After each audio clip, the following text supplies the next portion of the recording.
Olá! Hoje, como sempre, o nosso começo básico, não é? Lembro que a química era aquela ciência que estuda a matéria. E essa matéria era formada por átomos. Hoje nós vamos abordar aspectos quantitativos desse átomo, começando pela massa do átomo. Vamos imaginar uma situação.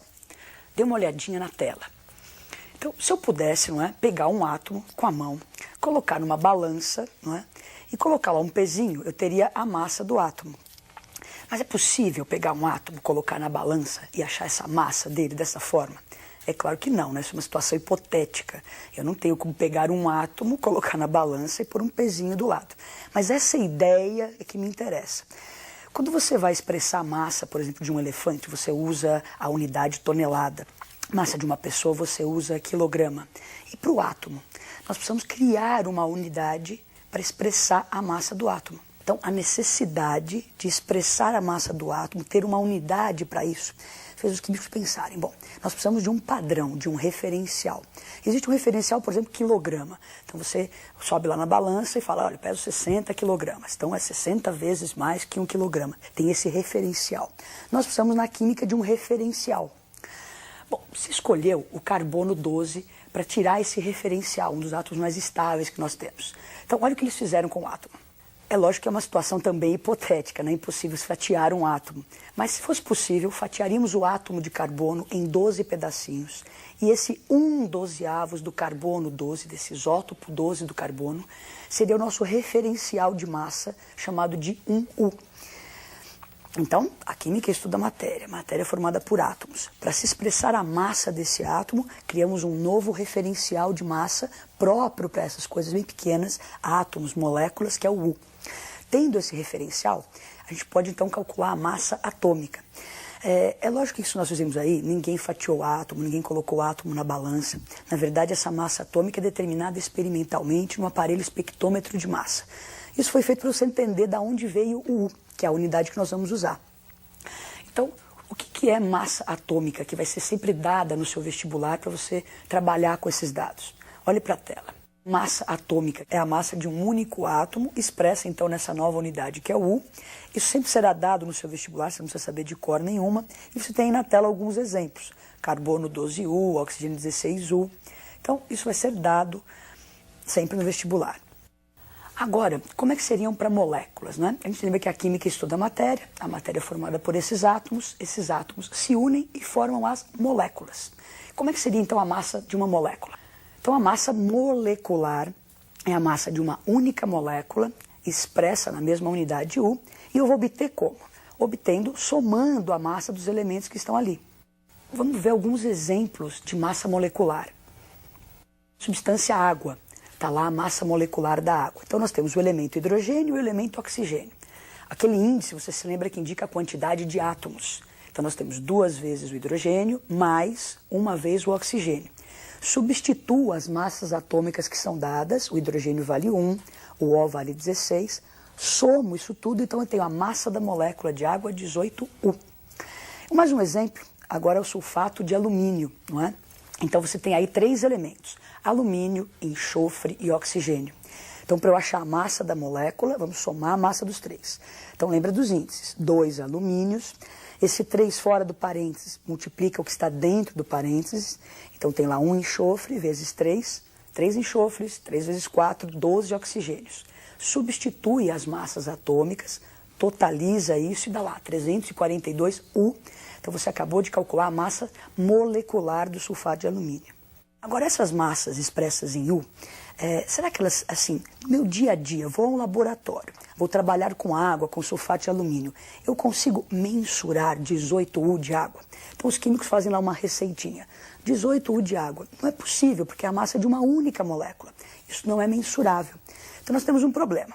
Temos massas de átomos, massas de moléculas expressas nessa unidade própria para isso que é o U. Só que essa unidade não é mensurável, não dá para eu trabalhar com ela no meu dia a dia. E se você pensar em você fazendo um alimento na sua casa, vou fazer uma torta, então eu preciso de quantidade de farinha que eu possa medir, não em quantidades hipotéticas. Então 18U não é possível medir. Então os químicos têm um problema.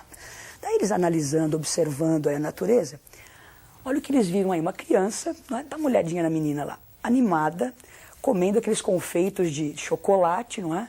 E você nunca põe um confeito só na boca, né? Tá a menina animada, vários. Que nem quando você come pipoca e tal. Vários para você sentir o gosto, não é? Os químicos olharam essa cena e falaram, nossa, que interessante. Aquele confeito é pequenininho. E para tornar a coisa mensurável, para sentir bem o sabor, a gente coloca vários lá na boca. Então a ideia foi a seguinte, átomos, moléculas, são coisas bem pequenininhas. Então para a gente tornar isso mensurável, vamos pegar um monte bem grandão. Então essa necessidade de tornar as coisas mensuráveis faz surgir o mol, não é? Então o que é esse mol para nós na química? É uma quantidade absurdamente grande de partículas que eu vou pegar para tornar as coisas mensuráveis. Dá uma olhadinha na tela.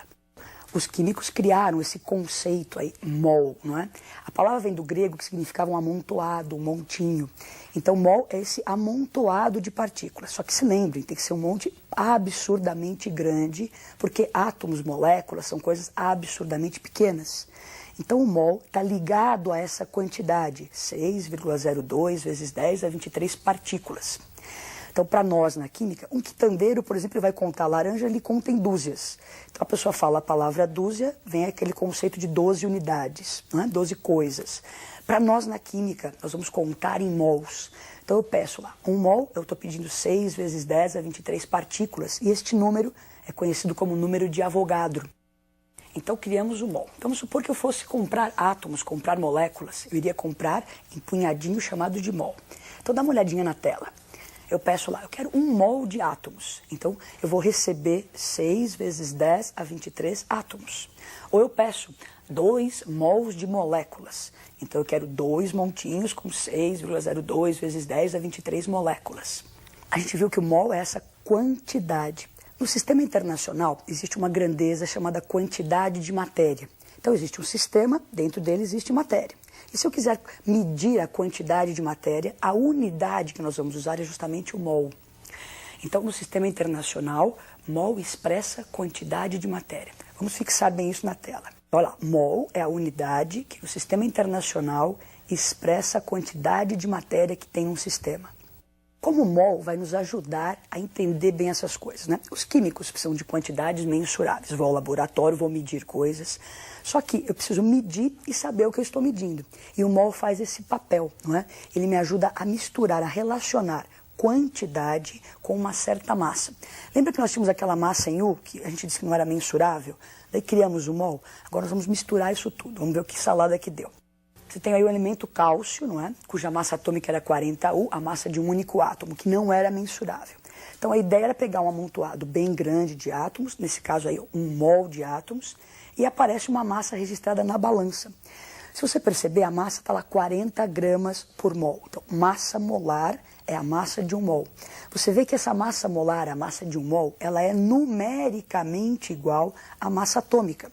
Então, aquela tabela que nós tínhamos em U, é só eu tirar o U e pôr gramas. É lógico que fisicamente mudou tudo. Antes era um único átomo, agora nós temos 1 mol de átomos. Então, o mol faz essa ponte, olha, relaciona quantidade de partículas com a massa. Vamos resumir isso e ter uma certeza com relação a essas unidades. Mol, átomos, massa. Dê uma olhadinha na tela. Então, eu tenho certeza para qualquer elemento. Nós acabamos de ver o exemplo do cálcio. Mas para qualquer elemento químico, se eu pedir 1 mol de átomos, eu vou receber um montinho com 6 vezes 10 a 23 átomos, o que equivale à sua massa molar. Não é? Agora, vamos ver como é que fica para moléculas. Falamos do elemento cálcio. E para moléculas, vamos pegar como exemplo a água. A molécula de água tem uma massa molecular que é 18U. A mesma história do cálcio, não é mensurável. Então colocamos na balança, agora eu estou contando moléculas. Então 6 vezes 10 a 23 moléculas de água. E veja lá a massa molar, a massa de 1 mol de moléculas. Numericamente igual, nesse caso, à massa molecular.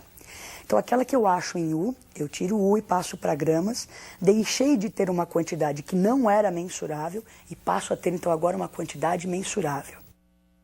Vamos resumir então. Já vimos para átomos, como é que fica para moléculas agora essa relação?